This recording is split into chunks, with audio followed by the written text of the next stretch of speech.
Well, I have a lot of things to do, and but does anybody have anything they want to do? Did anyone shake?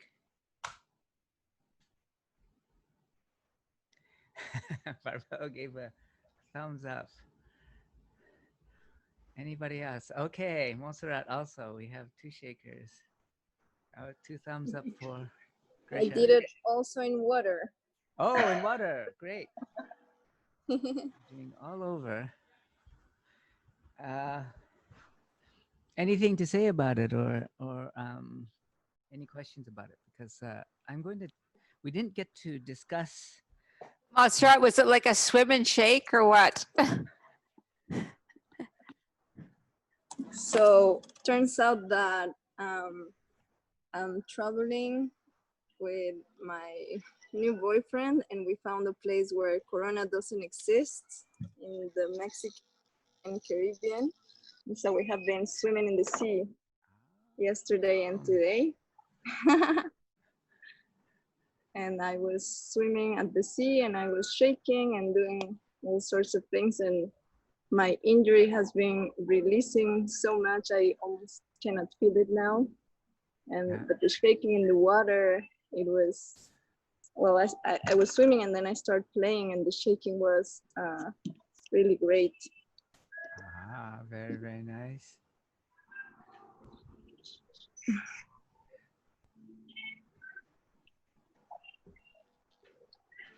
I was doing it with legs and hips and arms and shoulders. Um, and so mainly the limbs, I guess. Did anyone try the shaking outside of the body, the feelings, thoughts, or things like that? We've covered that just a little bit. I'm curious anyone took a chance there. Thoughts and no art today. No, No art. no art. Okay. I I escaped narrow the central syndrome and have a nice holding pattern.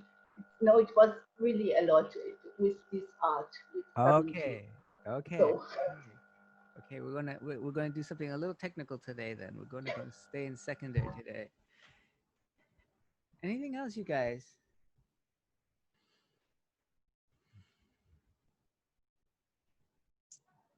Okay, you guys. Well, this is the last week, and I want to go over some things again to show how we can apply this work to many things. And today we didn't really get to answer the question that Geraldine and Pamela had, which is questions to that relate more to things like fitness and stuff, but are related to any secondary situation. And I don't know if you've taken a look at Geraldine running. Did you see? She's here. Let me pull it up here.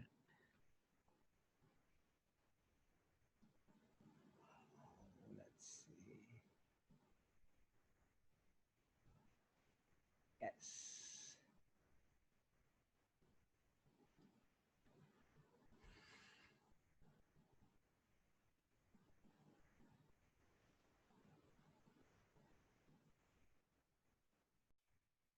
Okay.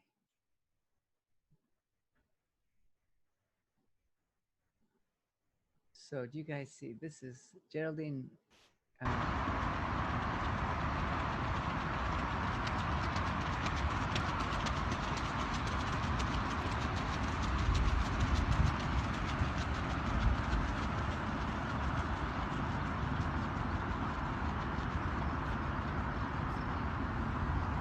Wow, she's fast. Pretty cool. And she's she's been doing a lot of things to get back into shape, and this is just one of the things. And what's I'm just gonna have her just keep running here. She a lot of the questions have to do with being when she was starting her fitness and her running. There was a problem when she would walk, for example, she was starting to hurt her her leg. She has a nervous condition in which her calves can start to burn if she doesn't use her body correctly. So they can happen when she's just walking. And so she's gotten over that during this intensive, and now she's starting to run. And we were going up some hills too, so it's very nice. And a lot of what we've been doing is some internal work, secondary work that uh, is helpful to put that all together. So that's one of the things I want to go over. What we're going to talk about today is what we call moving initiation. And we're also going to talk about flow patterns and what we call the principle of adjacent zones. That's a big word just to say that when you are working with two different zones, it's very often helpful if you work at them in opposition. And I'm going to show you what that means in a sec. So anyways, this is a good thing. And Geraldine also had a very nice post about her seeing the foreground and the background. Rather than seeing that as a linear oscillation, she started seeing that as a lemniscate, a figure eight, or, you know, as we call the Mobius pattern from before. And also a very, very nice insight into secondary, secret to doing secondary without getting locked up. We're looking at your running. I look good, huh? Yeah. Look, most Okay, right. I'm gonna stay over She there. runs right past those big guys. Like, wow. Okay, here we go. Let's see. Now, That's amazing, Geraldine. yes, she's doing very well.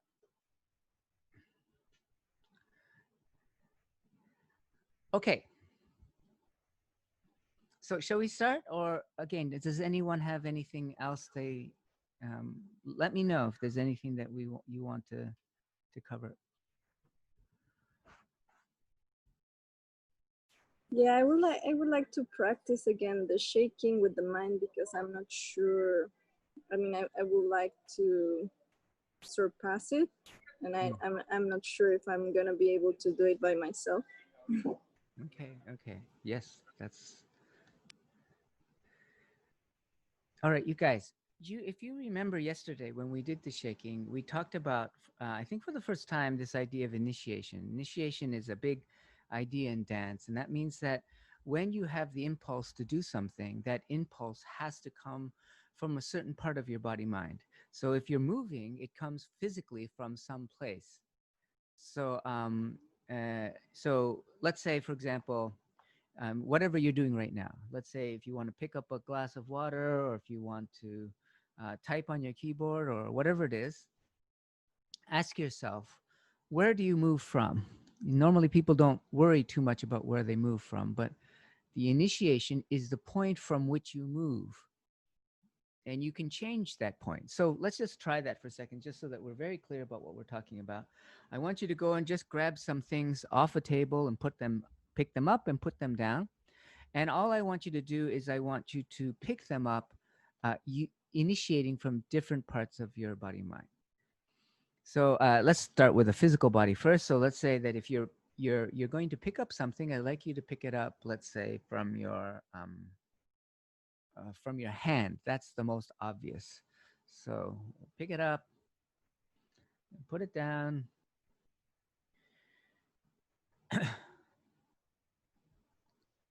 Yes.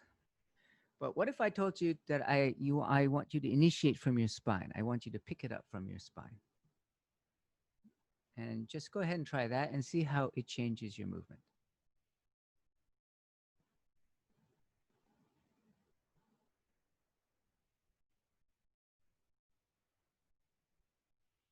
Or what if you started picking it up from your hips? Pick up the bottle from your hips.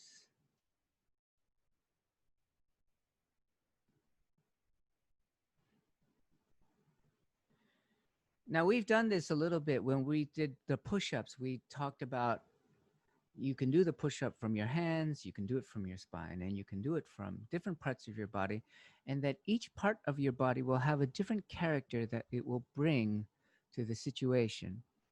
Um, so the initiation uh, is the starting point for that, the impulse. So normally, if we are unmotivated and we don't do something, we're in a kind of a field state where we could either do this or that. We don't know what we're going to do. But when we decide, we have to have that initial impulse. And that initial impulse or initiation is crucial to how the movement is going to unfold. Sometimes the initiation can be mental or emotional as well. We've seen that. So if you, let's say again, you're having some kind of difficulty with somebody and you start from an emotional place. That emotional place, depending on how you initiate that situation emotionally, can have a big effect on how it affects the situation. So from emotions, you can do that. So good. I want you to go and lift up your bottle and lift it from a point of view of anger, let's say. If you can muster that up, it's kind of hard.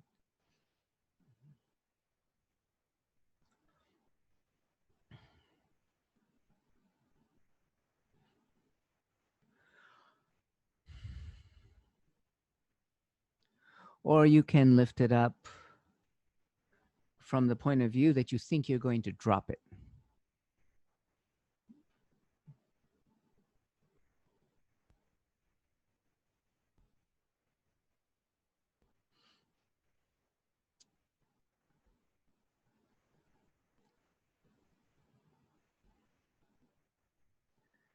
So initiation, does anyone have anything to say about those experiences? I mean, I know we're just lifting a bottle, it's a little artificial here, but does anyone have anything to say? Or if they have um, any experiences in life where they have done certain initiations that work and other ones that don't work so well?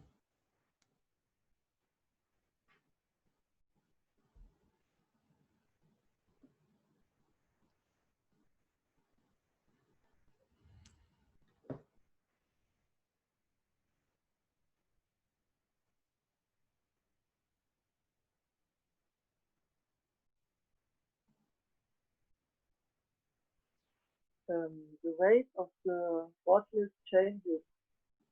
If I do it with my hands, it's much heavier than if I use my spine. It's much heavier if you use your hands than if you use your spine. Is that what I heard? Yes. So if you use your hands and you pick it up with your hands, we saw that again when you're doing the push-ups. If you do your push-ups from your hands, not going to be probably as strong as if you do it from your shoulders and hips. And if you do it from your spine, and we discussed some of the reasons why that might be, because each of those particular areas are functional zones, and that if you do something, if you're trying to pick up something with your hand, your hands are meant to be expressive, but they're not necessarily the best things to lift things. Where you're going to lift is from your shoulders and your hips. Your spine is going to give you a sense of the balance, but it itself shouldn't be holding too much. It should be just gauged enough so that it gives a direction to your torso. Your torso should be quite engaged because that keeps your foundation, your trunk of your body intact. These are the kinds of things we talked about developmentally, but I'm going to expand that definition further to initiations in all the different realms. So if you initiate, for example, emotionally, again, there are many times, for example, you might think that you're not going to be able to do something very well. And that initiation point is usually not a very good initiation point for you to do that thing well. My Nancy, the race walker that I recently worked with, she used to always tell me, her motto was, if you think you can do it or if you think you can't do it, you're right. So that just has to do, in her particular thing, especially when you're in sports and stuff, you really can't come into the situation with the initiation of failure. It's probably not going to work. So initiation in general is the way we start things. Now, the other thing is that initiations do not have to be still. They should be adjustable. So sometimes you'll have an initiation and that initiation will stay fixed. but that also is not always the best situation. Initiation point can move, and that's what I want to talk about today. The the change in the initiation, the movement of initiation, and how that can affect and is necessary when you are doing movement. So let's try this. Let's go back to the push-up. I want you to go ahead and I want you to remember the body mind zones, the spine, the trunk, the shoulders, hips, the secondary, and the tertiary being the hands, feet, and the head, tail. And I want you to go ahead and do your regular things, but we're going to add a little twist as you start to do, because last time we just went through in a static way and we kind of thought, let's initiate from just a particular body mind zone. So go ahead and do a push-up. You can do it on your knees. And I'd like you just to see how a moving, we're going to start with just a regular thing, and then we're going to move on to what a moving initiation feels like.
Can people tell me where they find their initiation point? What makes the movement feel as light as possible? You might be using more than one area, but where are your initiation points?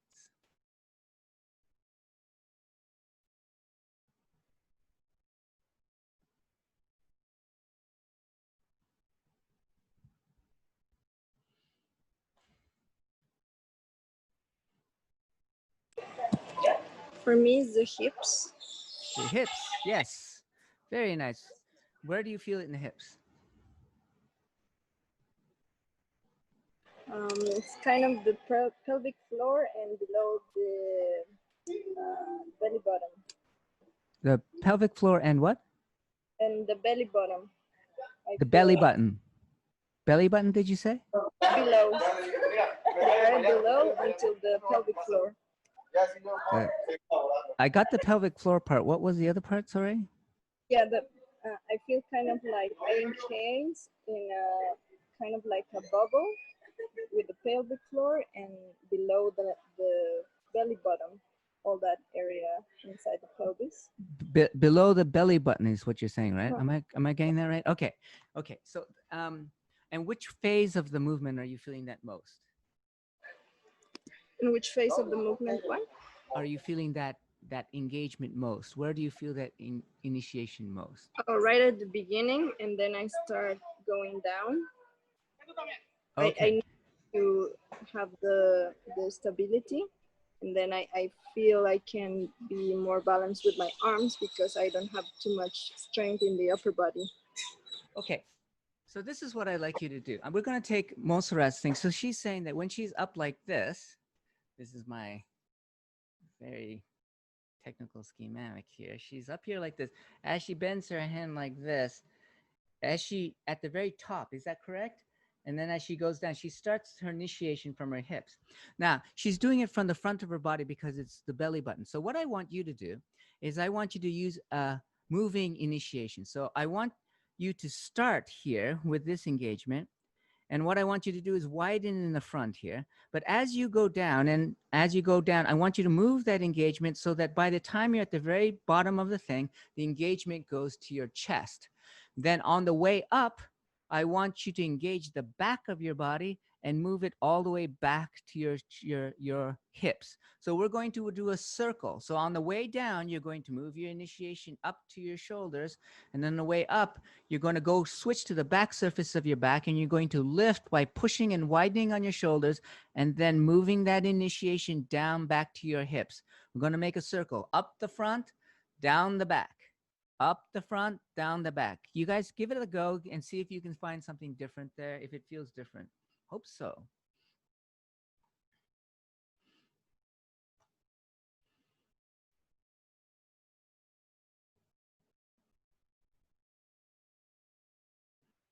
Very nice, Tanya. There you go.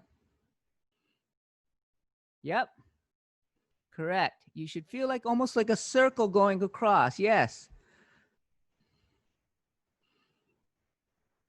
I can very clearly see it in Tanya's body. Very, very nice.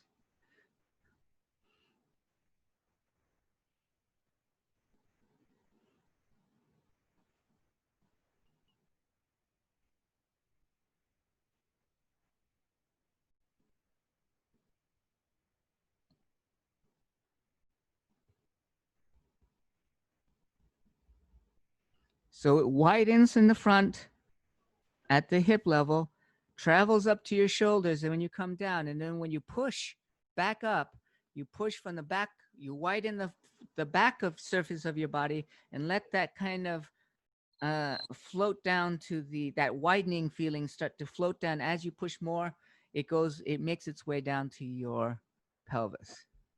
I have a doubt with the arms because I have this tendency to put the elbows to the ribs. Yes. Is better the elbows from the side? Either is fine for now. Don't worry too much about that. Yeah, whatever's comfortable for you. We can work on that in a second too. Now, did anyone feel that a difference there? Did that suit them? Tell me what your feeling is. This is called a moving initiation, and it's part of our flow patterning. Tanya, you tell me about you, because you did yours really good. I could see it. It was amazing how much easier it was than when I usually do it.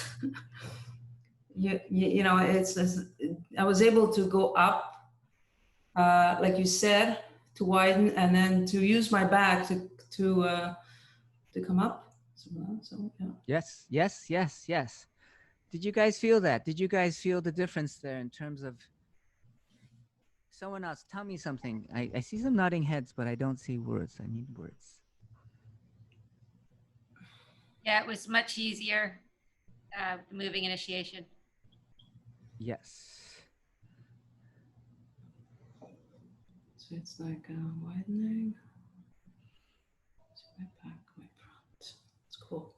Yes, you guys, this is huge. You know, this particular thing, you know, this whole idea of flow patterning, this is, we differentiate between a sort of an energetic flow patterning, which is more, you know, these lengthenings and stuff that we feel that don't necessarily involve the engagement of the muscles. But here you can feel your muscles groups engaging as you go, right? So it's it's not a sort of an energetic flow pattern, but it's what we call it the external body mind flow pattern. In other words, you're using your physical body to initiate kind of a wave inside yourself, and you feel the engagement change as you go.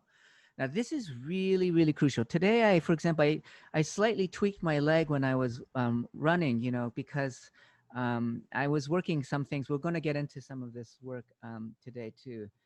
This is in relation to Pamela's push-pull and some of the techniques you know. I want to show you how you can really pop in. But anyways, I had a very strong opening, and so I took it, and then I was running, but maybe again I was maybe pushed a little bit too much, so I got a little tweak or whatever it is.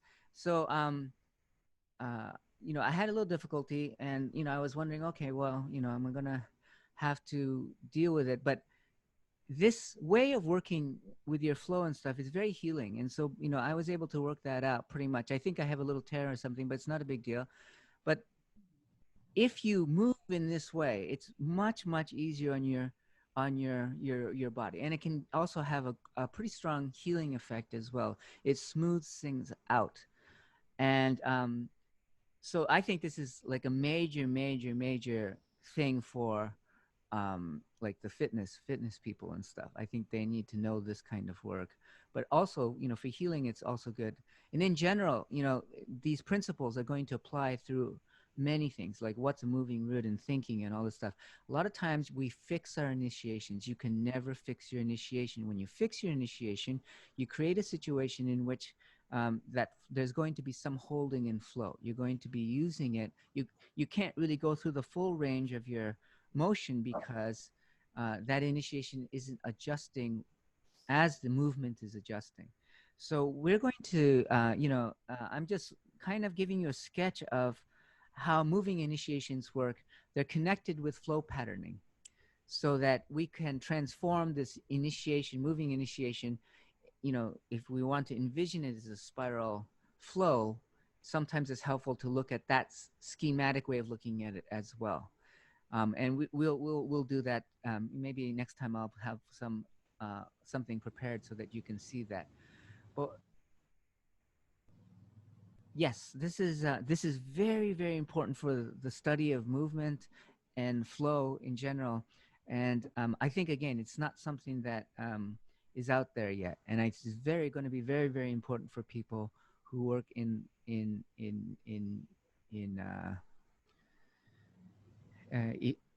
fitness and so forth. If you get into the feeling of this rhythm of your moving initiation, and there's things that you can do with the initiation that can change its quality. It's sort of like the seed. You know how we always have a flow seed, and that from that flow seed you can kind of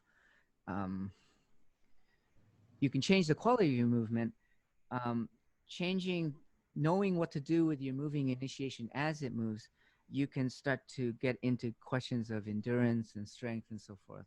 Approach it in a different way. Rather than just trying, you are making these internal adjustments with this flow seed that you're circulating through your body. So it's very cool. You guys saw last time when you guys did the superposition reflex, how much there's an energy that's released if you can find that interplay, like what you're doing with your flow seed. And if you're able to understand how to work it, it can release a lot of energy. Well, it's the same thing here. So in my particular case, I was hosed a little bit. And normally, again, back in the day, if that would happen to me, that would definitely mean, taking a week off or something like that. But today it felt pretty good. By the end, I was able to find it. And, again, I have to be careful because there's probably a little tear, but when your body gets into that holding pattern is when there's going to be those problems. And when the body is not in a holding pattern, there's a lot of flow, then the healing comes faster and also the progress comes much faster.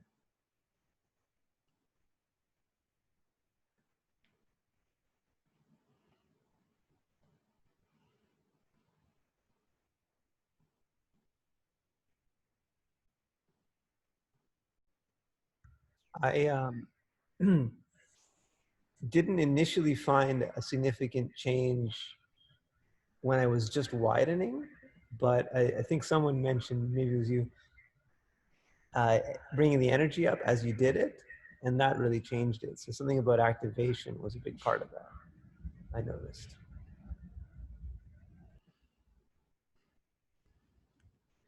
You guys, the way I look at fitness and working out in general is I don't look at it as activities. I look at them as oscillations. I look at them as these repetitive movements. You don't move anywhere. You just sort of do the same thing over and over again. And the movement, the locomotion happens in these moving initiations. So that even though you're not traveling anywhere, inside your body, there's this loop that kind of you're setting into motion. And that's where the motion is. And if you're aware of that motion, you can really feed into what you're doing. So why don't we go and see if we can figure this out? What if you guys tried this yourselves? Let's say you're doing squats. You know, squats, you can do it with your legs turned out, or you can have your knees facing in, forwards. And what I want you to do is to see if you put your hands in front of you like this or behind your head, whatever it is. And I'd like you to see if you can start to see where your initiation is, and if you can find how to start dealing with this idea of a moving root, moving initiation. Just give it a go here. You can try this with yoga as well. Yoga, this is a very, very interesting thing. If you are in a situation with yoga, you know, usually what happens in yoga is that when you get into a pose, you're going to find that the body-mind limit is going to be in some very localized place. So you're going to say, oh, I'm doing my stretch to my leg, and I'm feeling the back, you know, my hamstring or behind my knee or something like this. When you start to work with a moving initiation, that whole thing goes out the window. And you're going to find a whole different way that you're going to navigate your body-mind limit, because you're no longer working in a static viewpoint. And it's very important to start to understand that even though the pose or the fitness activity doesn't seem to be moving, there is a circuit, and we call these flow circuits, that is happening inside your body. So go ahead and see if you can just play around with your own squat, and then see what you guys come up with. Yeah.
Okay.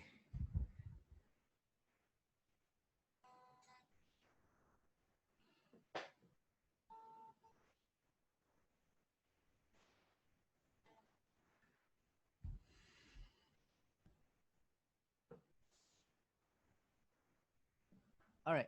What did people come up with? What were some things? I played with initiating. First, I did the same pattern that we just did, up the front, down the back, but then that wasn't working so well for me. So then I tried heels, pulling my heels back as I lowered down and then how did I do it?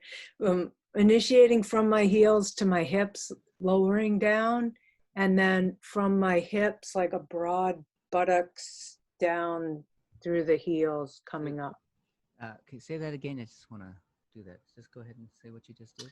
So when I was lowering, I had my feet a little turned out. I pulled my heels back a little. So I was initiating from the heels, but pulling back.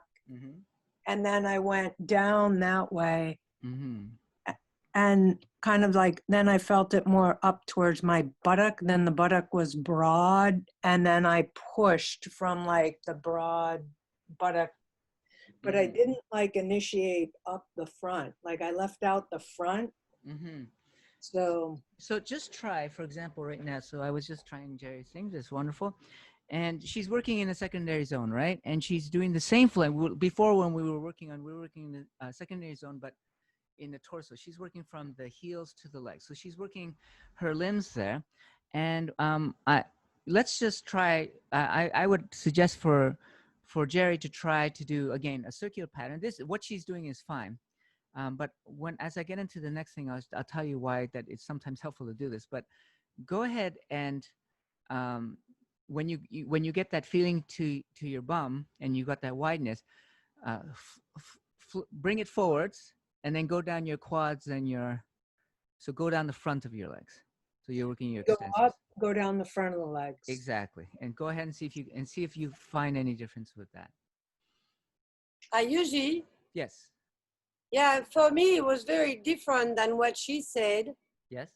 I felt like I first initiated with all my pelvic area, like lower abdominal and pushing down here.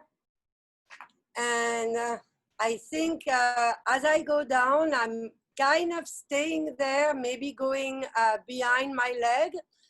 But to go up, definitely initiation above the knee, like right here, right there, like totally from the knee up. So very different from what she said. Where did you start for the initiation from? I start in my pelvic. So this is all working here. Yeah. And as I go down, it kind of goes behind my leg and then back up the knee. To come back up. So she's doing a circle here. Same thing, right? She's not going. She's going in a different direction because Jerry was coming from the back of her heels up to her bum, and then going down the front. You're going down the back of your leg, and then coming up the front, right? Yeah, completely contrary. No, don't worry about that because you guys will see again that. Look, what it's the directionality is different, right? So one person is going down the leg, back of the leg, and then coming up. The other person is going up the feet, going up to the bum, and then coming back. You see? Now, I want you guys to just switch the directionality. So, Jerry, I want you to start with the initiation in the front, going down your leg, but go down the front and come up the back. And I want Geraldine to do the opposite, to go now, as you go down the front of your leg, and then come up from the back of your knee up to your bum. Yeah, I just want you guys to see again. This isn't when you're working with flow. There's no one way to do it. You don't want to. Flow is different than this other way. When you're working with form, sometimes there's one way. When you're working with flow, you're never going to work it one way, and it's always good to be able to reverse the flow. We call that reverse the polarity, and it's always important. But you know what? I want you to go fast on both. So what I want you to do is I want you to do this. Everyone try this. What I want you to do is we're going to work a little bit more energetically here. So what I want you guys to do is that as you're going down, and now you're starting to get this circular motion, you know it's happening, right? So as you're going down, I want you to feel that you're going down, but I want you to feel from an energetic point that the cycling of your awareness is going faster than how much you're going down. So you're actually kind of feeling like it's going like this. Da, da, da, da, da, da, da, da, da. When you're coming up, you're going to emphasize the same circle, but it's the front part of that circle that you're going to emphasize. And you're going to have that constantly flowing as you are doing the movement. We're going to add in a little bit of an energetic kind of motion as you're doing it. So the emphasis of your muscles is the same, but energetically, you're going to have this sort of like cycling, and you're just going to shade the front part of your body, or depending on which way you're going, maybe the back side of your body. It's like an oval that's going like this, and you're going to emphasize whatever part of the phase that you're going, but you're going to not have to feel like it has to match. The energetic has to match. Jerry, I think you're finding it, but this is correct. Go ahead and give it a go, you guys. Just try it out, and then we'll have a more discussion about this. This is very important again. Very, very important concept that we're going to get into.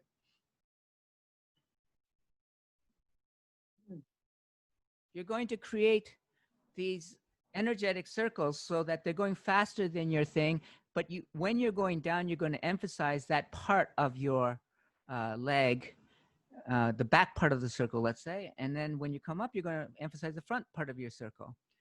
And you can reverse the polarity as well, so that if you want, you can have the the energetic circle circling the other way as you do this. And I just want you to see the effect here as we go, because this is going to be a very, very big part of flow patterning.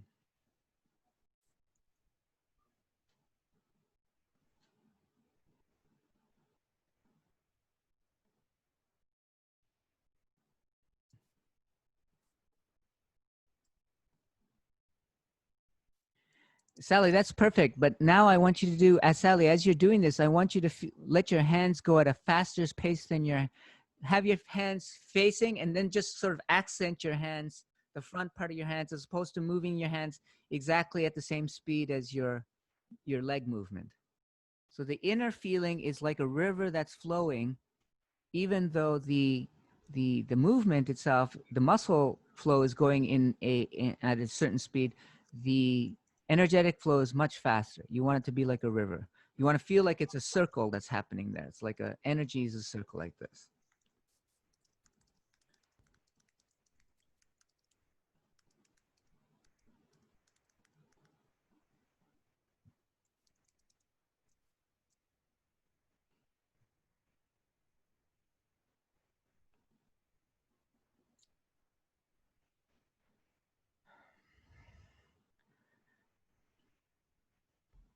If you're having trouble finding that release, that you will find a release if you're doing this correctly. And if you're having trouble, just lengthen your axis as we normally do as you're doing this. We talked about how a flow pattern always has a flow pattern, an axis, and a field here. I want you to, if you're having trouble, lengthen your axis as you're doing this. As you're circling around, feel like that circle is lengthening as you go.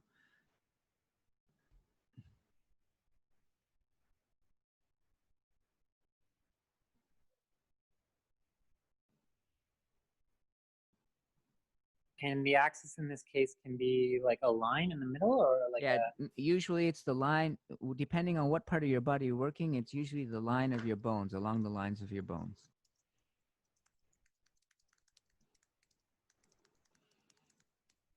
Sometimes it will be transverse to your bone. You know, again, there's many different situations. We can get into that, but right now I just want you to do the simplest kind of thing. It's just a circular flow pattern, and it's in juxtaposition to the physical flow that's happening. You're feeling a moving initiation, but it's being sort of connected to with the energetic feeling that's happening. That's it, Sally. There you go. Correct.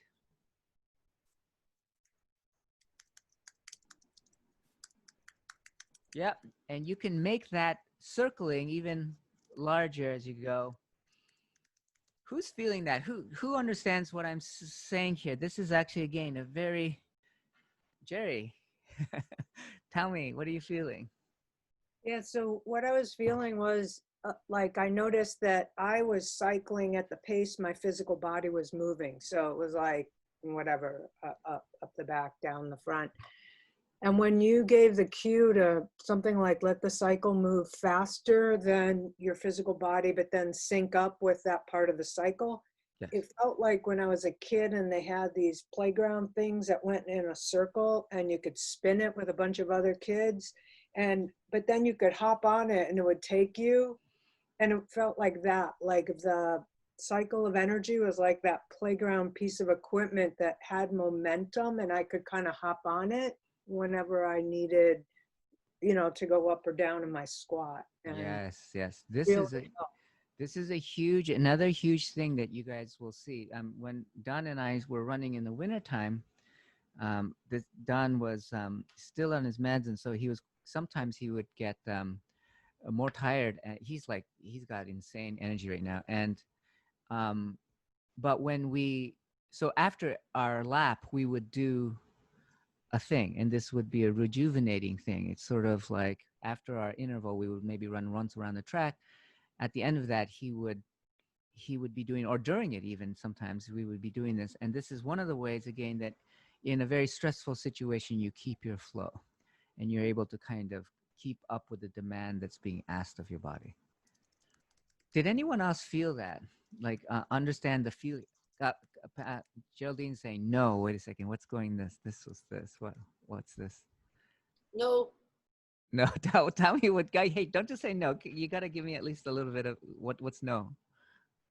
No, I wasn't able to accelerate the pace compared to my movement. Yes, and you know what, you had the, and if I do the movement like and I couldn't find out what initiation was working better for me, yeah, and I just get tired, like. Okay, well, let before, I don't want you to give up too quickly here. Now, Yeah, Geraldine has had this problem, but do you remember back in the day, about maybe 7 or 8 weeks ago, she had the same problem because she was hooking her breath up, and she found that when she hooked her breath up to a movement, she was finding her breath getting stuck because, and we discussed this, that you cannot, you can use these as aids, but you don't want to have something that's in glued. And sometimes, again, you may be doing this too literally. You're thinking that they have to be glued when in fact they can be separate. Now, how can Geraldine handle this? Well, what I would say for you, Geraldine, is to do each one separately first. So what I want you to do is I want you to use your hands, and I want you to see if you can, and you're good at this, I want you to see if you can move your energy without worrying about the movement of your legs. Just see if you can feel that circular motion happening in your legs first. I know that you can already do this with your physical body. You're having trouble just connecting the two. And whenever you have trouble connecting the two, separate them out so that you understand that they're completely independent. My instruction is to do them together so you think, oh, they have to match, right? That's just your mind kind of saying, how am I going to keep this together? And you say, oh, I'll just glue them together. But they're completely separate actions, and they don't have to be glued together. In fact, the secret to this is to keep them independent so that there's a synergy rather than a relationship that you're trying to force. We are always trying to create a dance, not a exercise. So, Geraldine, I'd like you to try that first. Okay, but I don't understand, because isn't the initiation supposed to help the movement? No. I don't want you to worry about what's supposed to happen. I first want you to be able to do each thing independently first. Don't look for the result until in flow work, you cannot reach for a result. You cannot say, I want to get this. It doesn't work that way. It's not direct that way. So if you are doing that from a more form perspective, you do that. It's very important to have a goal. If you're working from a form, you have to know this is, like, for example, sometimes we do that. If we have an interval and I want you to have an interval in your mind, I don't want you to get distracted in something like, I want you to stick to that interval. So there's a form that's necessary, a restriction, and that can be very helpful. But when you're working with flow, you can't aim at the end point. You have to stay with the flow and just maintain it. So if you start to look ahead, you're going to break that flow for sure. So don't, so Geraldine, I want you to just, again, try them separately. I already know you can do it physically because we do that together. And I think you can do the other by yourself, where you're just using your hands and just doing this. And I want you to practice them completely separately first. I don't understand. What am I doing? What am I practicing separately? What the? Okay, hold on. Okay. Yuchi, what separately? Yes. The two parts. Yes. Let me break it down. So the first part is when you're just doing the squat. You said you were going from the bum to the top of the knee or the bottom of the knee. No, is that right? You went from the bum to the bottom of the knee. To up the leg. And then up the leg, right? That is your physical flow pattern. You know how to do that. That's number one. So this is the first thing, right? That's one thing. Now, the second thing is not about your muscles. It's just about this flow. Like when you bring your hand down and you feel your consciousness go down your body. And then if I bring my hand up, you feel like your consciousness follows your hand.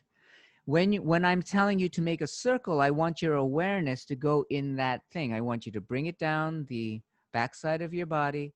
I want you to feel like it's coming up the front side of your body. And then I want you to feel like it's going down and up and down and up and down and up. And you're going to feel kind of a streaming feeling inside of you that's separate. You don't even have to do a squat. I don't want you to do that squat. I want you to feel just your awareness moving. That's an inner energetic flow pattern rather than an external body mind. You're going to put them together, but first you have to distinguish which ones you're doing and not to tie them together. Is that clear? Geraldine, do you understand what I'm saying here? Yes? I don't know. It's not difficult. You are doing one of them already. The physical part you're doing, you in fact are the one who made up that flow pattern. The second part is just going back to the flow pattern exercises we did before, in which you're working more energetically, you're working with the movement of your awareness through your body, where you're just feeling like, you know what, I'm sensing the back of my bum, I'm going down the back of my leg, now I'm sensing up the front of my leg, and then I'm going up to my hip and then back down my back. I'm just creating this sort of awareness circuit where I'm just scanning my body like that and creating a kind of circular rhythm with it. Yeah? You guys, can you guys all do that? Can you guys separate that out? Just again, it doesn't hurt to separate these things out. To me, this is very helpful to do that. So let's start with the energetic one. Since everyone has already done the physical one, let's try the energetic one. I just want you to use your hands again, and wherever you're working within your body, I want you to start to move your awareness. So if I'm saying my awareness is in my bum, I bring my hand down the back of my leg, and then I say, okay, now my awareness is at my knee. This is the flow pattern that Geraldine has, and going up the front of her leg to her hip. And I could do that with any part of my body, right? It doesn't matter. It's just whatever track that you're using. So go ahead. That's right, Geraldine. Use your hands. Go for it. So you're just doing a body scan. In a way, that's the very beginning of it. You're just going to feel this body scan. You're going to feel the movement of your consciousness. You really want to move from it. You don't want to feel like you're away from it. And when you're in flow, you've got to be in it, not looking from above and saying, I'm just trying to create this pattern in my body. I just see these lines. No, no, no. You have to feel your body. You actually have to feel your awareness moving in your body. I think we did once a meditation in which we were in an elevator and we went up and down in our body. That's what you want to feel here. Your hands are you going in an elevator and feeling you're really in the moment, and that's what you're thinking about. That's what you're feeling.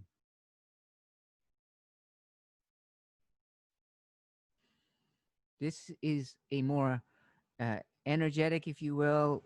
This is more in the tradition of like chi work and so forth, where it's not a physical body movement, but it's an internal conscious. I like to think of it as awareness. Some people have this idea of chi and energy and stuff. As you like, I think we're again sourcing the same thing. So those are just words for me. It's just again the feeling though that your consciousness is traveling through your body. It's almost like as if you were doing laps in your body. Your consciousness is literally traveling through your body in these circuits.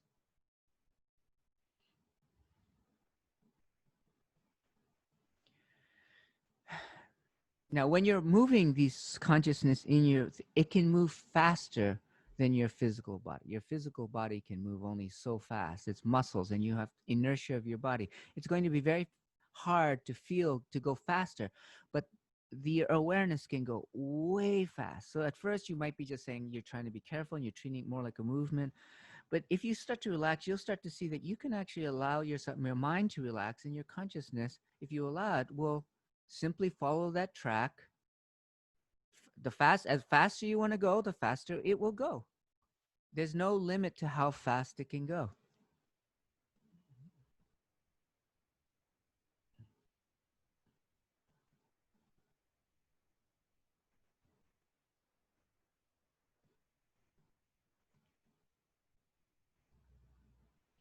You have to relax your mind and stop thinking you're trying to move things. You can't do things consciously. You have to allow the flow to flow. You are just going along for the ride. You cannot do this from a conscious place. Your internal flow, particularly, you have to let go. And that's why you use your hands. Your hands can be a guide. They just tell you, just do this. And you just let your body respond. Your body will respond so quickly.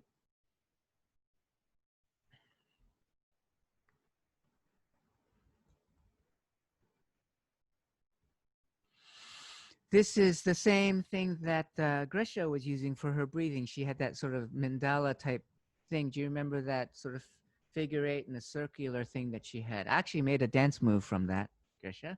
I'm going to show you that. But that particular pattern she was using for breathing. And that breathing pattern is an energetic path for her, a path for her awareness. It's not just, you know, there's nothing to travel, but you know, maybe you're thinking the breath can move that way, but yes, it's your breath moving that way. It's kind of a, but it's just your awareness going along that track. It's not constrained by how fast your breathing is. It's not constrained by anything. It's a flow pattern, an internal energetic flow pattern that can go as fast as you like.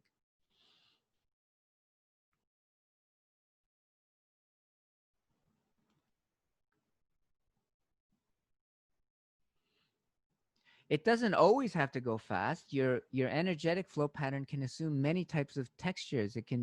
It's like your internal environment. So just like in the external environment, there is earth, fire, light, rain, you know, all of water, all of that, gas. You should be able to feel that kind of flow pattern inside yourself. The flow pattern is the environment in your body, and it will have different textures and densities and speeds, just like you see the wind. It can go as fast as you like, or if there's light here, it just goes even faster.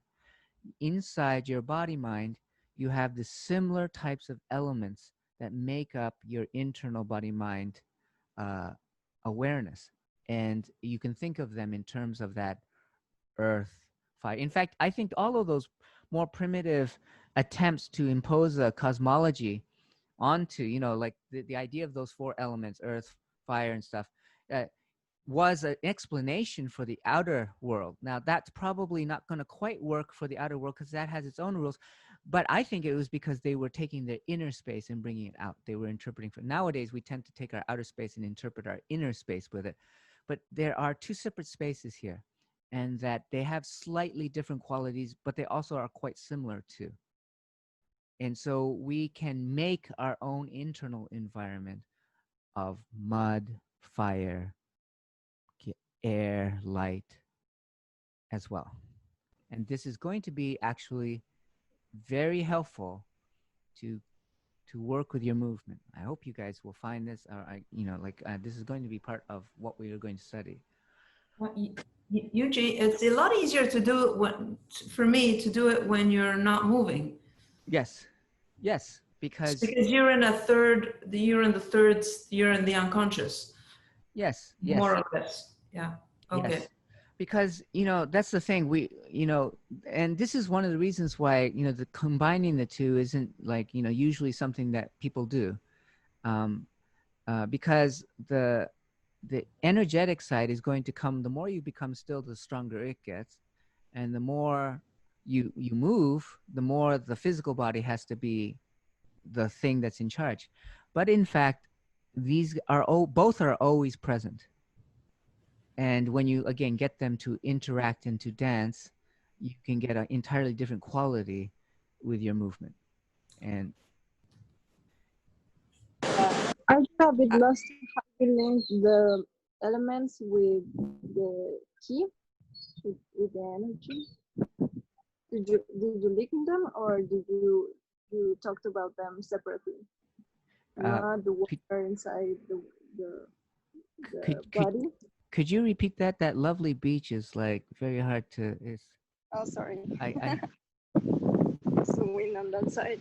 I got lost when you linked the key and the elements, the mud and the fire and the water inside the body, or were you talking about them separately?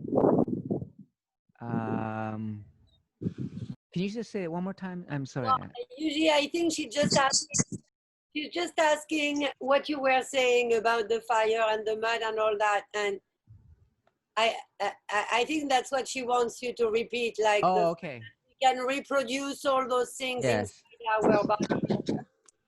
But I got a bit lost how you link the key with the elements inside the body, or Yes. if you were about them separately.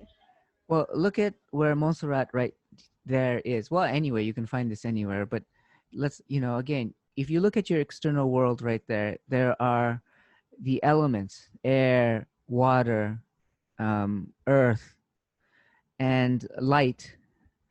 And, when people were, there's this balance of, we live in a world, an external world right now, where the external world takes more precedence. That's kind of the dominant way that we see the world. But there was a time back in the ancients where it was reverse, that the world was seen more from the inside out, and that that you saw that like, for example, the idea of like perfect forms, like in Plato, or flow or stuff, you're imposing that onto the outside world. Like this is the way people used to say things. And so what I'm saying is that in a way, there is no difference. There's an inner environment and an external environment, and they both share very similar qualities. Have you ever seen those pictures of like trees, and then you look at the pictures of blood vessels?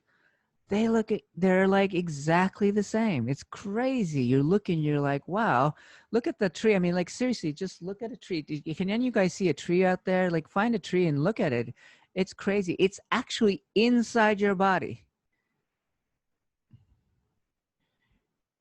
The root system looks exactly what's inside your body. That's also linked kind of like to fractals, right? Yes, exactly. We are part of this fractal nature of the universe. We are just another thing that reflects the whole. That's what a fractal is. It reflects the whole, and our bodies reflect this incredible wholeness, and all the dynamics that are involved with that. So our blood vessels are like rivers, and our breathing and our sense can just be like air. It can be like the air outside, and we can hook into those things. But at the same time, we don't want to get in a situation where we are creating this stuckness. So Geraldine is, for example, thinking, oh, you want me to do this, but you also want me to do this. And she's trying to put one outside with the other and stick them. And I want you to understand, even though they're reflective of each other, they also have their own lives. They are separate from each other. And you have to give that independence to them, because if you try to put them together, you rob them of their particular nature. They're different. Even though they are the same, they have the same feeling, you can't put them together. If you put them together, that's why I think a lot of illness and stress is caused by that, because people think that their inner world has to be reflective of the outer world when it does not at all. At all. So some people say, oh my gosh, I feel so badly because of this, that, and the other. It's true. I understand that. But, they're also completely separate. I saw this woman. They had this documentary, and it was about how is this horrible thing. Like in Africa, they have these huge lakes, and they have tilapia there, and that the fisheries come in there and they take over the whole lake, and they take all the fish out, and they hire all the people in the factories, and the factory people, all they get are the bones. They get the bones and the tails, and they literally there's no refrigeration. It's all, they have to like boil them in hot oil, and they eat them, and they just, there's barely any meat on them because all the meat has gone away, and the locals only get the bones. Anyways, there's this woman, and I saw her working in the fields. She's in the thing. She's in, like, there's this huge fire. It's like, must be 100 degrees there, and she has this huge fire next to her, and her job is to smoke these bones and stuff. And she was just so happy. She was just, she was wonderful. And when I love that, so the documentary had a very polemical point, and I understand it's very important. It's a situation that needs to be brought. But it's also true that you can't take it too seriously. That, you know what? The inner world and the outer world are not like, they have their own independent freedom as well. It's always important to understand that. I mean, it's important to try to get things right, to get balance, so that everything works in a way that's so that everything is in better balance. But you don't also have to necessarily bring in this thing from the outside and let it affect you. You don't have to always do that. In fact, they're, to a great degree, they are independent, and your inner world and your outer world are two different things. This is one of the hardest things that I want you guys to deal with, because, you know, we all care about the world, and we care about people, and we care about situations. And so we feel a lot of guilt, or we feel a lot of responsibility to respond in kind. But as you get better and better at your body-mind work, you will see that to have independence of both is not incompatible with a compassionate lifestyle. In fact, I think, again, if you look at the message of all those really great spiritual leaders, you'll find the same thing, that they are completely neutral in their situation, and they're not, they don't encourage this attachment to the world, because they understand that that nature, like, it's important to get at the nature of things, and your internal nature is not necessarily tied to external things. This is a spiritual work.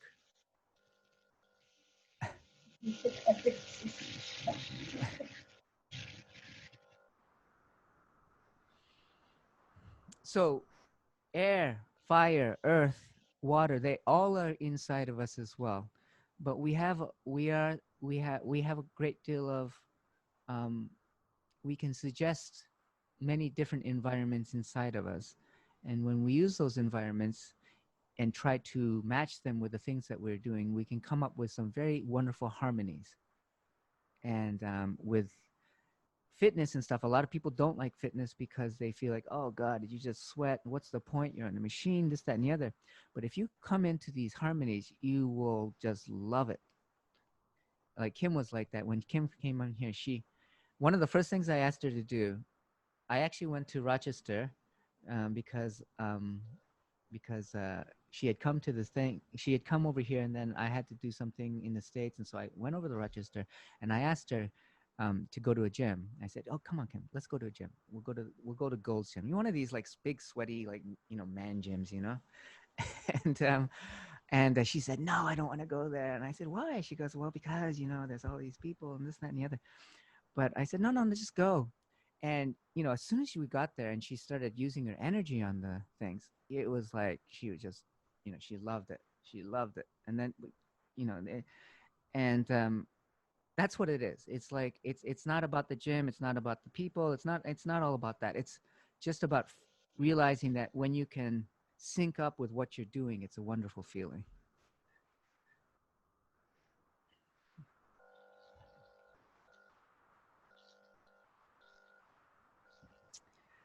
All right, you guys, I really have like a big bucket load of things that I want to kind of show. Or we can continue in this. We can kind of hone it down, but I like kind of just to be a little wild and just throw around different kind of possibilities here, because there are a lot of very, very interesting possibilities when you start working in this way. I would like to do something that Pamela said, which is a push-pull. Let's take 5 minutes, and we'll go into the push-pull. Yes? Okay.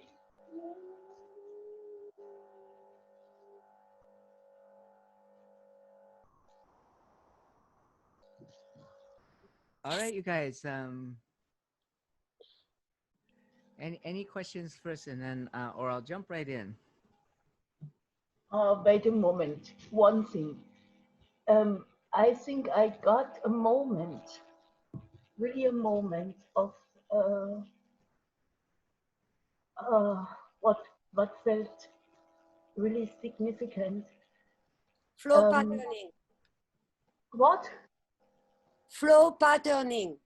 If, but of mind and body and flow, because when I processed these things, a holding pattern came in foreground, but not strong. It was light, more light than usual, but in foreground. And working with this body things, there was a moment of a resonant state when something came in flow. So that's it. I was a bit distracted. Say that again.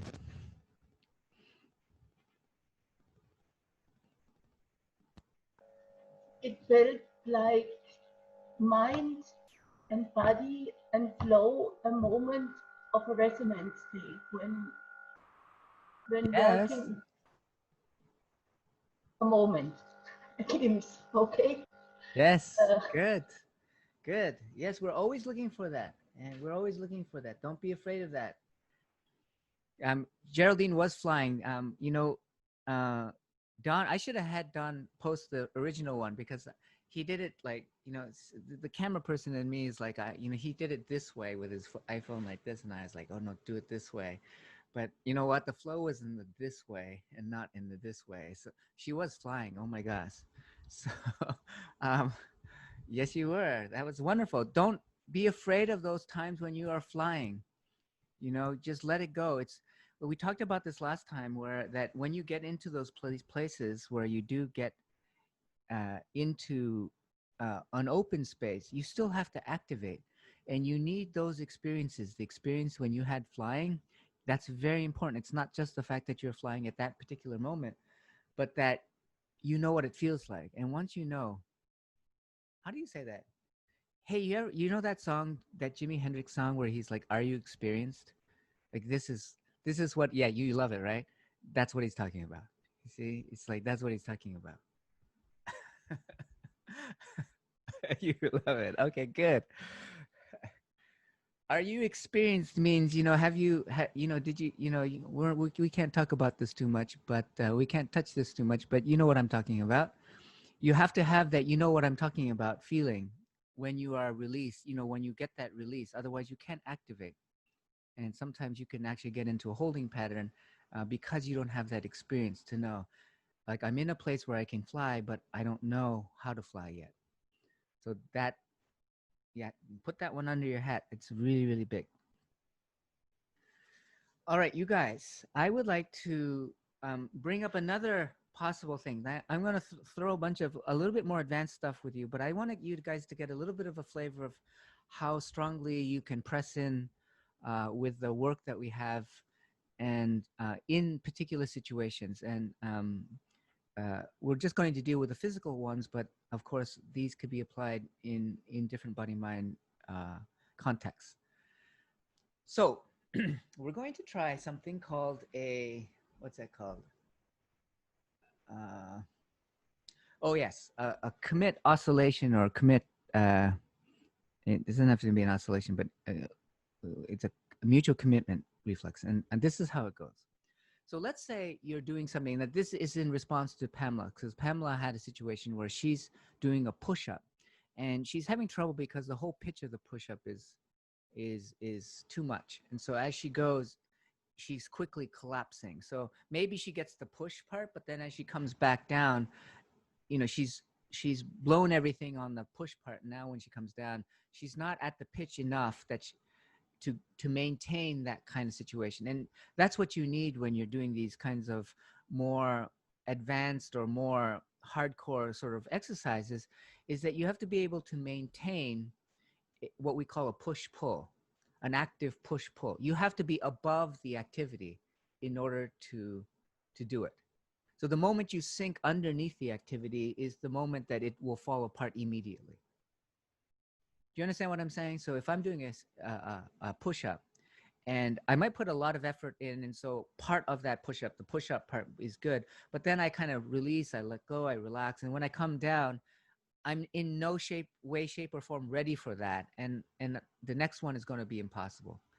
Geraldine, you had a similar situation where you're always hitting a limit with your push-ups. It's 10, and then you were stopping, like you couldn't go on any further. But then when you started to find this motion, you found a push-pull, and then she started doing 15, 20, this kind of thing.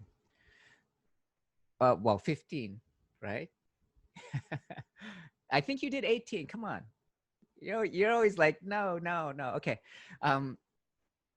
So maybe Geraldine, you can describe what you did in the thing, because this is a push-pull, but I'm going to give you a reflex to actually get into this. But maybe Geraldine, you can describe what the situation, because you were doing these kind of linear push-ups, and then you found a push-pull activity in which that allowed you to increase the number of push-ups you did. Can you tell them what you did?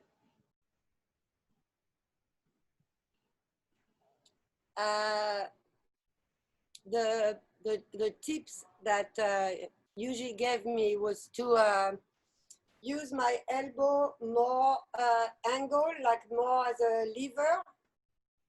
And so I went from kind of pushing up down to kind of pushing going in like this and coming back like that. So now there is a kind of a push-pull. Yeah, it brings in a rhythm that I didn't have before. And I think that the other thing too is, and I'm happy because I think I had discovered that by myself, but I'm also using the different initiation. So when I go down, I go from ear to ear, and when I go up, I really tend now to use my shoulder much more than I was to use my upper much more initiated than before. But I think the real thing is really that lever thing that kind of gave a nice movement to the push-ups. That is called a push-pull. So inside the action, you are not just, most of the time when you do a push-up, most people, what they do is they push up, and then when they come down, they kind of release. That's their release phase.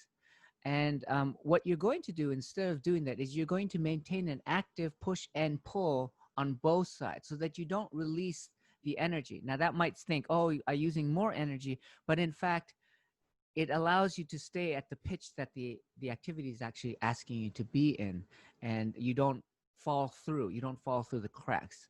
So I want you guys to try that. So Geraldine, maybe you can even show them doing your push-ups. She has a kind of thing where she when she comes up, she's going to kind of slightly come back, and then when she comes down, she's not only coming down, but she's kind of going forward. So her arms are this way and then pushing up this way. So it's kind of our hands go below the waist a little bit more and then above a little bit. It's kind of, the body will swing a little bit from this to this. That will maintain an active push-pull relationship with your limbs. So let's just see Geraldine do this, and I want you guys just to see this. This is an example of a push-pull that's maintained through the whole cycle of the action.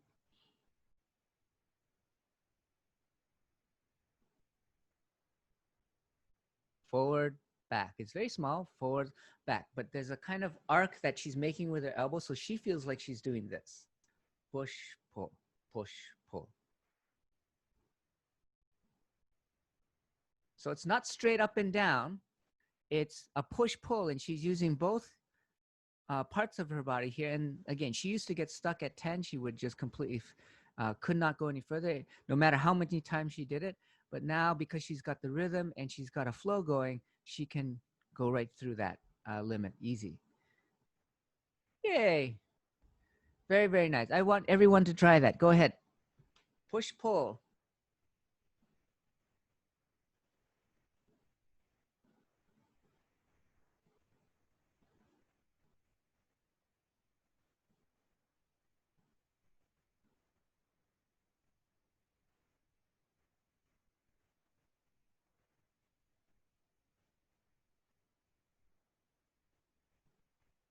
Nice, Pamela. That's correct. Yes, Tanya, that's it. Really project your elbows back. So you're really feeling towards your feet. That's it. So your arms are going forwards and back. That's it. Correct. Yes.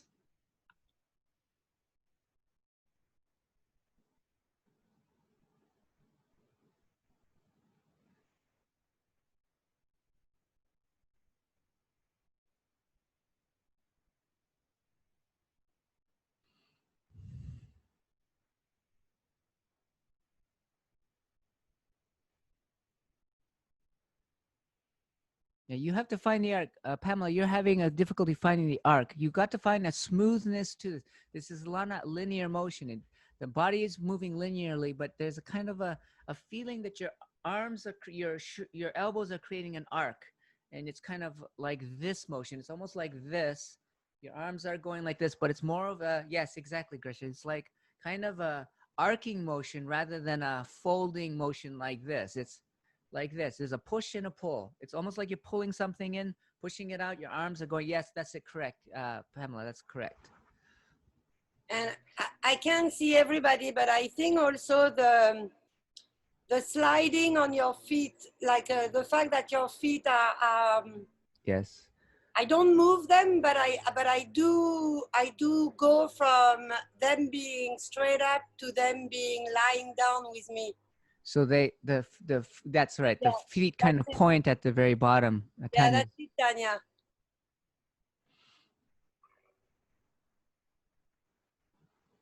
Tanya, she just has to strengthen here. You have to strengthen here, but otherwise it's good. Yeah.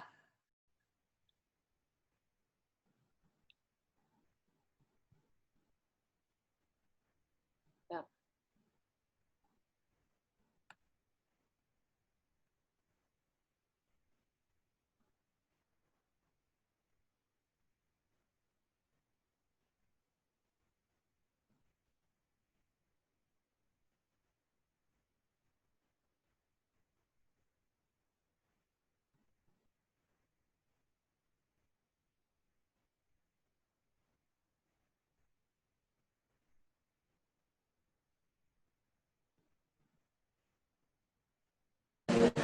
It's kind of like a circular motion also involving the hips? Yes, yes. Or just the arm? Yes, Okay. you're going to find little curves in the motion for sure. It's not a linear motion like this or this. It's kind of this kind of feeling. Geraldine, you need to unmute yourself. I said it's a lemniscate. Ah, it's a lemniscate. That's true. So true. There you go. That's true. It's a lemniscate.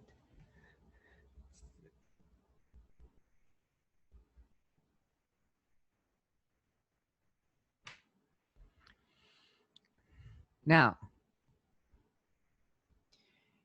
what I want you guys to do here is I want you to, we're going to break this down a little bit more into reflexes so that, because at first, like for example, Tanya's got the right motion, but there's a little bit of weakness in the hips. Geraldine saw that. And so there's a little bit of a difficulty because the motion is being sort of like blocked up. And what you want to do is you want to break through those barriers. And so to develop a push-pull, one of the things that you can do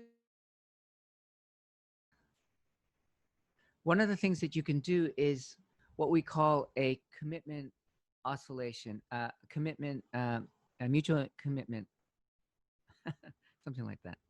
And this is what you do. You're going to, so you're going to make the movement a lot smaller because at first you don't want to have to do the full movement. But what you're going to do is you're going to do this. So let's say you're in the movement like this and you're,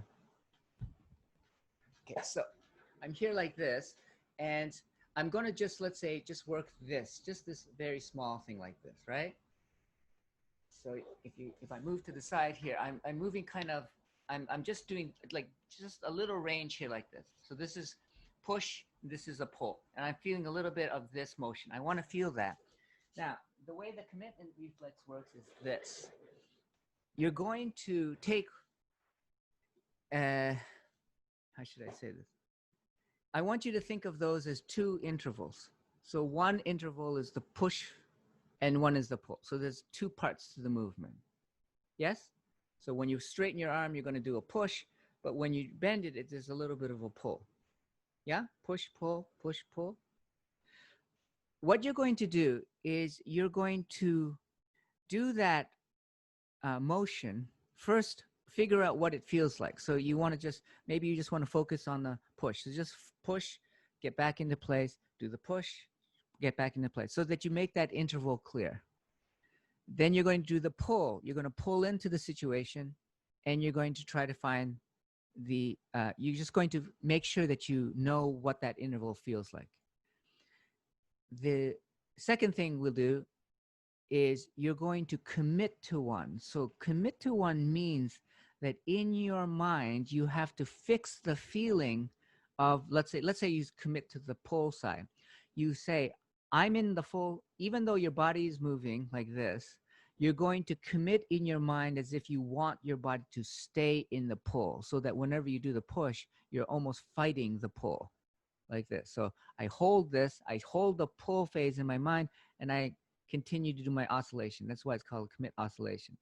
Then I'm going to take the push feeling, I'm going to hold that in my mind, and then I'm going to do my oscillation, my push-pull, while this is in the push. My mind is saying, I want to keep the feeling that I'm just doing a push phase. That's called a commit oscillation, where you're doing the oscillation, but one of the phases you're going to commit in your mind. You're going to try to hold that feeling in your mind as you do the action. So can you guys try that? Does that make sense? I have two stages here. First, just figure out what the push and pull feel like by separating them out. Always do that to clarify what you're doing, so that you know what the feelings are supposed to be. Then you're going to take one, commit to it, and then oscillate the movement against this holding of the push phase, and then you'll hold on to the pull phase and then oscillate like this, and try to find a place where things soften up in both of those cases. Yeah?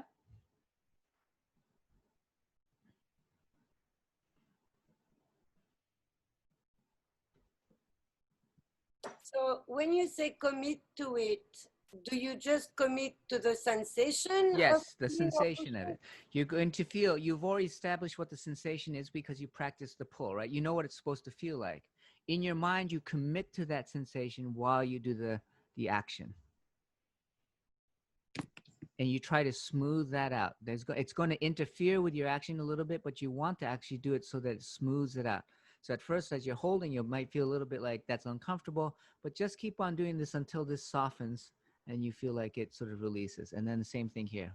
Hold this one, like do this, and see if you can soften until this feels like it merges. Just try it and see if you can figure that out. Ruchi, that creates a very strong stability. Yes. Yes, you're going to feel a firmness that's going to come into thing. Everything's going to knit up. Yeah. And that's what a push-pull does. It takes away all the little gaps in between that when you're doing that thing. And that was what when you were doing the push-up before, there was little gaps that was making it very inefficient. It makes the flow hard. Yes. We'll knit you up. Yes, exactly, Tanya. That's exactly what we're looking for. We're not looking for this airy fairy kind of feeling, where we're just like free. You're just going to feel everything knit up, and it feels like it's exactly what you need for that activity to do it, to be in harmony with it. That's lovely. Yay.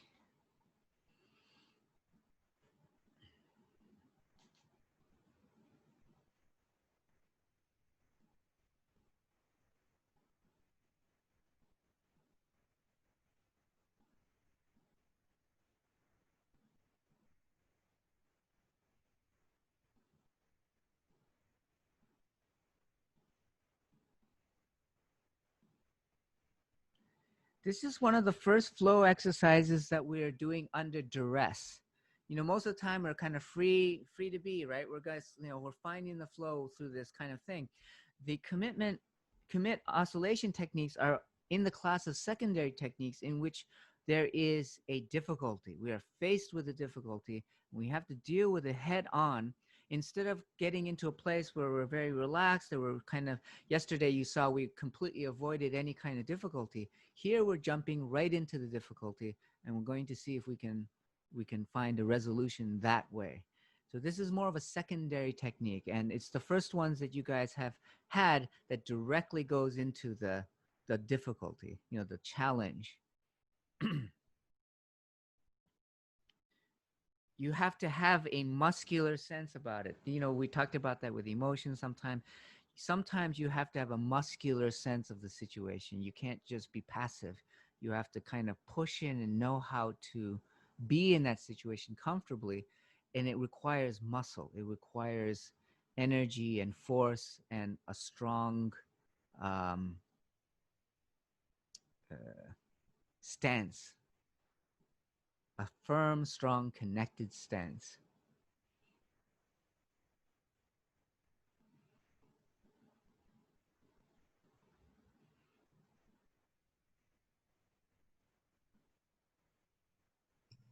Usually, I just want to be clear that I understand you, because I don't really see them as different. In order to have a push-pull, I would have to have an oppositional reflex. Otherwise, my pull would be splat. Yes. I have to have in order to have an even activity, let's say, I get what you're saying now, like people might just lose their tone and go with gravity and then try and push out of it with really poor techniques. They've got a big gap. Is that what you're describing? And so by encouraging them to be in constant active kind of oppositional force, they get a sustained movement. Okay. Yes, and that's what we're talking about, what a push-pull activity or push-pull movement. We're talking about that sustained flowing engagement that you have that's able to adjust to the forces that you're presented with. You're never losing contact. So your term is mutual commitment reflex is the way you get into a push-pull evenly. Exactly. So how, you know, like Geraldine learned a physical way to do that just by changing the, you know, the actual physical action she's doing. She's getting, it sort of forces her to, because you can't really relax in that situation. It's constantly requiring an opposition. But sometimes that can be difficult. As I said, if we start working with thoughts or emotions or something like this, you know, we can't, sometimes you have to have other ways to approach it. So, you know, ideally you can do it with the person that you're doing, you know, but you're never going to be sure if you're going to get this modulated, nice, clean interaction. And so that you might have to find other ways to settle your state. So yes, but you've got exactly right, Sally. That's correct.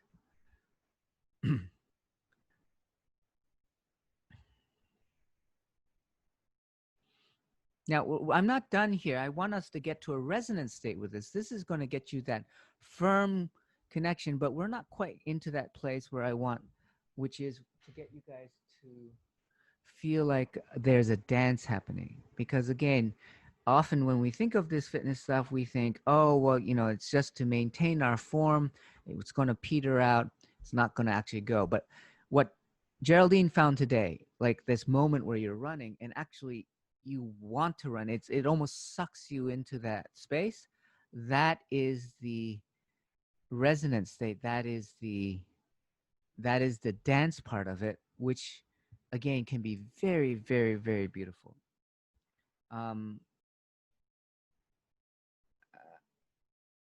I think I told you about the weightlifter. There was a woman weightlifter, and they asked her, well, you know, you're doing this stuff. A lot of women aren't in here. Why do you do this? And she said, well, I love the feeling. And she goes, and a particular feeling that I had. She said, one day I came into the gym and I was lifting weights, and I just lifted this really heavy weight like it was nothing. And she says, like, the whole reason I'm doing this is because I want to find that space again. Like I want to feel that feeling again.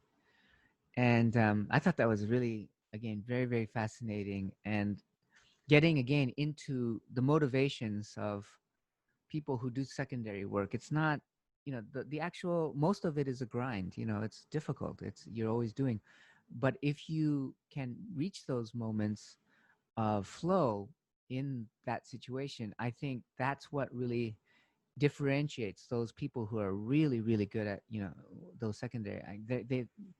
They're not struggling. They're really enjoying what they're doing because they're way on top. They're dancing inside of that, whatever secondary activity they're doing. So how do we do this? And we're going to do something similar that we did using the superposition technique, which we use with shaking. We're going to try to do that with this commit oscillation and work our way into a resonant state with this. And the situation is going to be the same. I'm just going to give you... Hold on a second. Usually, yes. Personally, I didn't really get like that last exercise, and I'm interested in what Sally said. Yes. Go ahead. Ask her a question because... Sally, yeah, Sally, can you say that again? Because I didn't understand what you said, but it looks like you had understand the thing properly. So personally, I was not able to do that stuff. Yeah, I think you did it. That's how you were doing it. You were doing it by having a consistent resistance on your push, on the movement that in SP you call push-pull. So as you were going, you were resisting in both directions at the same time. So when you were going down, you were maintaining some push. When you were pushing, you were maintaining some pull. So there was like a pulley system continuous all the way through that gave you an even movement. That's what I understand. I wasn't able to keep in my mind the pull or the push and do both of them. Like it became super hard. Yes, but in the quality of your movement, you were doing it. Okay, well, I was doing it when I was doing the pull-up, but not when I was trying Yuji's exercise. But okay, anyway, that's cool. Yes. And again, this is a little bit of a difficulty because sometimes when Geraldine has to focus on two things, she has this difficulty because, again, they get stuck. They're like two instructions she's trying to do at once. And when you can't really do that with a conscious mind. Conscious mind can only deal with one thing at a time. So if you're just using a conscious mind and you try to put two things together, they come into conflict and you're just like, I can't do. I can't do that. So the situation when you're committing is you have to assign one of the roles to your unconscious. And I think this is the difficulty you're having. You're trying to do both in the conscious mind. When you are doing the commitment should be done with the conscious mind, and the movement should be done with the unconscious mind. That's why when you just do the movement, you're fine. You want to use the conscious mind to be on the commitment. You are trying to hold the commitment with your conscious mind. Let your body do the actual action, and don't interfere with that. Can I ask something here? Where you're committing to the entire phase of the movement, so like the push phase, for example, you're committing to the entire arc of that, or are you just kind of like, I was oscillating in it. I wasn't quite sure what exactly to commit to there, because it's as soon as I commit to something, it's I've like moved through it and I'm somewhere else in the arc of the movement. No. I mean, you have a subtle question. Again, this is getting a little. It all depends on what your interval is with that particular. Like you might see the push as like what Andrew's saying, which is an arc through time, or you might be thinking of your push as all the different pushes that you made. There's all sorts of ways that you can envision what the push is. I don't want to complicate things right now. I think the best way is just looking at, just saying, as I said, do them separately and feel like the motion that was the push is what you're committing to. And we'll just stay at that level, you know, right now, because again, that's a subtle question, and I'd like to keep it just simple, which is just practice them separately, the movements, actually do them, find out what the sensations are, and just commit to the sensation. You guys, look, as I said, you know, there's levels to this, right? So if like I could just do this physically, like when we do Geraldine, I'm just having her do the motion. She doesn't have to worry about any kind of push pull, conscious unconscious stuff. She doesn't have to do that. She just knows the movement, and that's fine. And it works for her. So you know that's fine. But if you want to get at more of the basic, the more like, you know, the basis for what's happening, then this reflex becomes better because you can apply it to more different situations. Like she can use this just for a pull-up and that's it. I mean, the push-up, you know, that's just going to help her. With the reflex, it gives her a tool, actually, if she understands the dynamics, that she can use in many, many things. And Andrew's question is even a little bit more nuanced than that. Well, what does that push mean? Well, you know, it can mean different things. Right now, I'm just saying, just treat it as the sensation of what you feel. Look, I'm just simply saying, this is, you know, those fractal drawings, how complicated it can get. If you relax your mind and stuff and you let that complication happen, it's fine. You know, you go into it. But if you start to think, oh my God, this, and then there's that, and then you're going to just relax into it. Honestly, guys, you know, do what you feel like works for you. We'll use Sally's fishing line thing. Like, you know, just cast out. And if you have trouble, come back to where the fish are and just say, let's, and then work from there. So there are different levels here. I don't want you guys, honestly, there'll be a day where you'll be like, you guys have all had this kind of thing. I'll say something. Some of you get it right away. Another, like Geraldine just wrote that she just got this like foreground background. She's like, oh, that's what you meant by the lemniscate. It's like literally took her a few weeks to figure out, oh, that was something there. Geraldine, say, unmute yourself.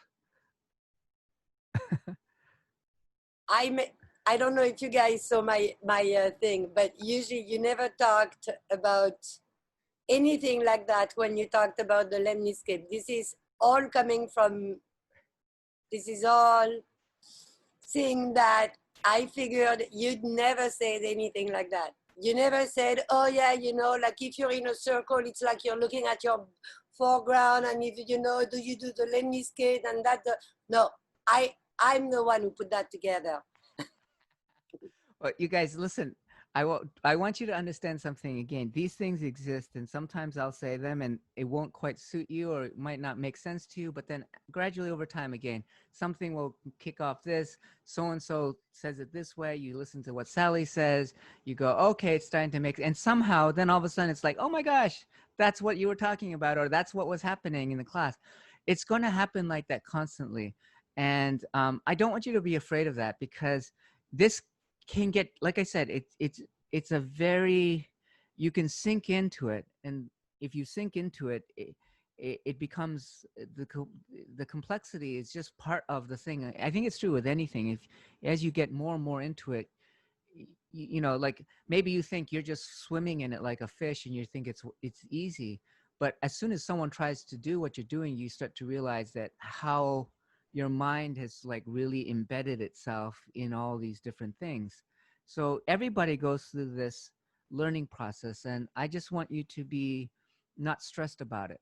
As you will reach different levels, and you'll be like, oh my gosh, there's that in it too. And then, but it doesn't matter, you know, as long as you're where the fish are, that's all that matters.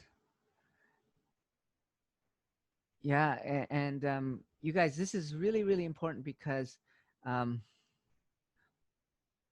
you guys, look, I really want you to know, you know, maybe this is a little bit of a point of pride for me, or maybe not, I don't know. But look, you know, I really do feel that this work goes quite deep, and you know, the more you look at it, the more you'll start to see like that it's not quite what it seems to be.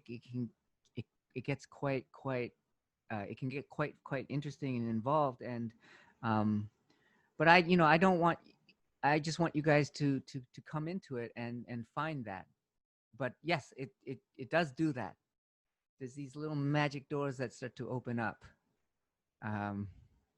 and we're just on the surface of that. So there we are. Well, I was going to do something, but I think we're out of time. Maybe we'll catch this. You weren't you gonna try to get us to resonance with this last? I was, but you know, we're getting. You know, it might take me a little bit of time here. I mean, do you want to do this next time, or wait a second? Who wrote this? Someone wrote something. Pamela wrote something. No, from Montserrat. I have always hated this exercise, but holding with my mind the sensation first makes the difference in the world. Whoa, nice. I've had very little strength in the upper body compared to the lower body, and I feel a total difference and was able to make several. Yes, even though I think I didn't do it properly, but the sensation is complete. Yes, yes, this is what it is. You know, Tanya found that too, and you're hooking into that. That push pull feeling is once you can latch onto that, it's the connection that you have with the dance of it. And once you hook into that, then all those activities start to open up to you, and that's so good. Like you want to feel. I think everyone should feel comfortable in whatever they do, and even in the things that they don't sometimes do. It's good to know that you can do it. So yes, awesome. I love that. I love it. I love it. Love it. You guys, let's hold off on this other part because again, I think it'll take some time to do. But I want you to practice this push pull. Try it out. It's a little bit again. I think it's a little bit different on the opposite side of the shaking where everything is just happening. This is like a little bit more focused. It has to be a little more focused, and you're kind of more directly going into the foreground and seeing how to handle that situation. The comment about with Geraldine about where to put the unconscious mind, you have to understand here, you cannot put your conscious mind on both intervals at the same time. And I think that's probably something I didn't say as well as I could have.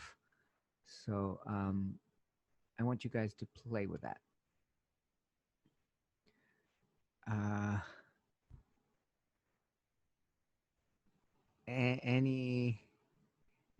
Anything? Does anyone have anything they want to just say? Or I love that what you wrote, Montserrat. It's very, very nice. And yes, that connection part is huge. Just 2 classes left, right?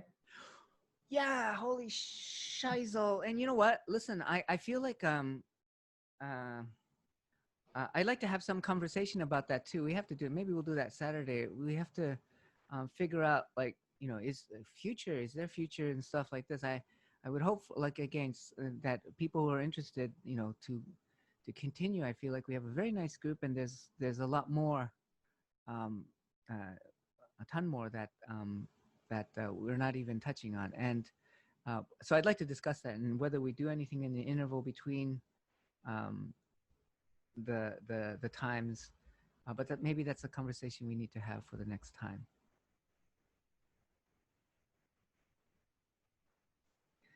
And I mentioned last week, the idea, like I said, I think it's in early October, but we are having a vacation that we have not had we don't have a vacation here, honestly.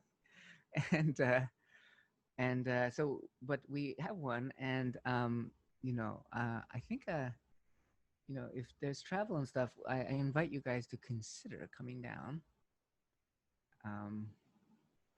I have this place that I'd like to go to, and it's quite nice, and I think it's quite nice, and but it's a little remote. It's a good place to do Bodymind and to go fishing too. I think it's October 5th to 15th, around there. Yeah, something like that. So anyways, that's an aside. All right, you guys. Okay. Okay, I'll see you guys. I feel sad that it's closing. See you next time. Bye. Thank you. Bye.